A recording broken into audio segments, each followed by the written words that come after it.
আমি আশা করি এর সাথে আরো অনেক ভালো হবে। আমাদের পাশে স্যার দাঁড়াইছে, এটা আমার থেকে খুব ভালো লাগতেছে। আমি প্রতিবন্ধীদের নিয়ে কাজ করি, তার মধ্যে আমরা করব জয় প্রতিষ্ঠানটি আমি আজ থেকে 10 বছর আগে প্রতিষ্ঠা করি। সারা বাংলাদেশে আমাদের 3,500 প্রতিবন্ধী ব্যক্তি আমাদের সংগঠনের সাথে সম্পৃক্ত আছে।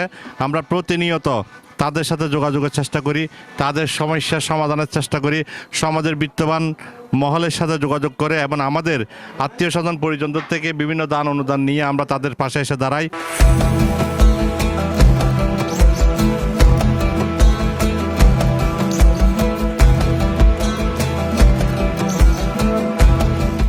সম্মানিত দর্শক শ্রোতা, আপনাদের সবাইকে C71 নিউজ প্রাইমে স্বাগতম। পবিত্র মাহে রমজান উপলক্ষে চট্টগ্রামে অসহায় প্রতিবন্ধী ও দুস্থ ব্যক্তিদের মাঝে ইফতার সামগ্রী ও ঈদ উপহার বিতরণ এবং ইফতার ও দোয়া মাহফিলের আয়োজন করা হয়েছে। রবিবার স্রোত মাদকাসক্তি নিরাময় কেন্দ্রতে আমরা করব জয় একদিন প্রতিবন্ধী সংগঠনের উদ্যোগে এই আয়োজন অনুষ্ঠিত হয়। অনুষ্ঠানে প্রধান অতিথি হিসেবে উপস্থিত ছিলেন মাদকদ্রব্য নিয়ন্ত্রণ অধিদপ্তর চট্টগ্রাম বিভাগীয় কার্যালয়ের অধিদপ্তর পরিচালক জাহেদ হোসেন মোল্লা। স্রোত মাদকাসক্তি নিরাময় কেন্দ্র এবং আমরা করব জয় যে প্রতিবন্ধী ফাউন্ডেশন, এই দুটো সংস্থার সাথে যারা সংশ্লিষ্ট আছেন, পাশাপাশি অন্যান্য যে নিরাময় কেন্দ্রের যারা পরিচালকবৃন্দ আছে সকলকেই আমি ধন্যবাদ জানাচ্ছি। এখানে স্রোত নিরাময় কেন্দ্র, প্রতিবন্ধী ফাউন্ডেশন হিসেবে আমরা করব জয়, পাশাপাশি অন্যান্য নিরাময় কেন্দ্রে যারা আছেন, আপনাদের মধ্যে একটা চমৎকার মিলও আছে। এটি একটি ভালো বিষয়, যেটি এরকম সামাজিক উদ্যোগগুলোকে সামনের দিকে এগিয়ে নিয়ে যায় কিংবা সফল করে তুলে। আমরা ধন্যবাদ জানাচ্ছি। পাশাপাশি সবাইকে আহ্বান করব, বিশেষ করে সমাজের যারা উচ্চবিত্ত মানুষ আছেন বা সচ্ছল মানুষ যারা আছেন, তারা এই পবিত্র রমজান মাস সহ সারা বছরই যদি এই জাতীয় দুস্থ, পিছিয়ে পড়া, অবহেলিত কিংবা গরিব দুঃখী প্রতিবন্ধীদের মাঝে যদি তাদের সাহায্য সহযোগিতা হাত বাড়িয়ে দেন, তাহলে সমাজে সুস্থতার পাশাপাশি ভারসাম্য ফিরে আসবে। বিশেষ অতিথি হিসেবে উপস্থিত ছিলেন একই অধিদপ্তরের চট্টগ্রাম মেট্রো দক্ষিণ কার্যালয়ের উপপরিচালক মোহাম্মদ মনজুরুল ইসলাম। আমার মনে হয় যে এখানে সবচেয়ে বড় যে বিষয় সেটা হলো যে আমাদের মাদকের ডিমান্ডটাকে কমাতে হবে। আমরা যদি মাদকের ডিমান্ডটা কমাতে পারি তাহলে কিন্তু একটা পর্যায়ে একজন মাদকাসক্ত থাকবে না, তখন আমার কোনো নিরাময় কেন্দ্রেরই প্রয়োজন হবে না।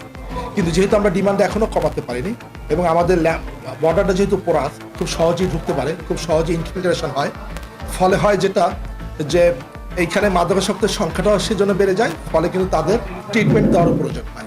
কাজে আমেরিকার মতো জায়গায় যেখানে 84% রিলাপস রেট, সেখানে আমাদের দেশে সে ধরনের ভালো ট্রিটমেন্ট আমরা দিতে পারছি না, ফলে এই রিলাপস রেটটা কিন্তু আরও বেশি। কাজে আমাকে কোয়ালিটি ট্রিটমেন্ট যদি না দিতে পারি তাহলে কিন্তু তিনি আর কখনোই মেইন স্ট্রিমে আসেন। সেটাকে ইনশিওর করার জন্য আমরা চাই যারা ইনভেস্টর, যারা শিল্পপতি, যারা সমাজের রিস্ক পার্সন, তার জন্য এই জায়গায় একটু সেবা করা। এবং চট্টগ্রাম মেট্রো উত্তর কার্যালয়ের উপপরিচালক সিরাজুল মুস্তাফা, যেগুলা মানুষকে মাদকাসক্ত মুক্ত হওয়ার জন্য সাহায্য করছে।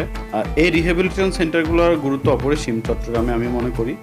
বিশেষ করে তাদের পরিচালনা এবং তাদের দক্ষতা এই চট্টগ্রামে বেশ কিছু মানুষকে ইতিমধ্যে মাদকাসক্তি থেকে মুক্ত করতে সক্ষম হয়েছে এবং আমরা আশা করি যে প্রপার গাইডলাইনের মাধ্যমে এই সংখ্যাটা আরও বৃদ্ধি পাবে এবং আমরা চট্টগ্রামকে মাদকাসক্তি মুক্ত দেখতে পাবো ইনশাআল্লাহ। অনুষ্ঠানে সভাপতিত্ব করেন স্রোত মাদকাসক্তি নিরাময় কেন্দ্রের নির্বাহী পরিচালক মোহাম্মদ লিটন। শহীদ ভাই ইনভাইট করে যাইনি, আতল না এনে খুব ভালো লাগে, সামনে আরো এগিয়ে যায় দোয়া করি। এখানে যে এত ভালো একটা কাজ হচ্ছে, স্রোত মাদকাসক্তি নিরাময় কেন্দ্র অনেক অনেক ভালো কাজ করে। আমার তো খুব ভালো লাগে, শহীদুল্লাহ প্রিন্স, লিটন, ওরা এই আয়োজন করছে, খুব ভালো লাগে। প্রতিবন্ধীদের নিয়ে যে প্রোগ্রামটা করেছে তাদেরকে নগদ টাকাও দিয়েছেন, শুভেচ্ছা বিনিময়ের পাশাপাশি ইফতার সামগ্রীর বিতরণ করেছেন। এটা নিঃসন্দেহে একটা প্রশংসনীয়। এই সময় বিভিন্ন মাদকাসক্তি নিরাময় কেন্দ্রের নির্বাহী পরিচালক বৃন্দ ও রিকভারি সদস্যরা উপস্থিত। এর মধ্যে আলো হেল্প, প্রশান্তি দ্বীপ, শুকতারা অ্যালার্ট ও আভা নিরাময় কেন্দ্রের প্রতিনিধিরাও অংশ নিয়েছিল। পরে অসহায় প্রতিবন্ধী ও দুস্থ ব্যক্তিদের মাঝে ইফতার সামগ্রী ও ঈদ উপহার বিতরণ করা হয় এবং দেশ ও জাতির কল্যাণ কামনায় বিশেষ দোয়া ও মাহফিল অনুষ্ঠিত হয়। C71 news prime, Nafisa Hasan Ashfi, Chittagong.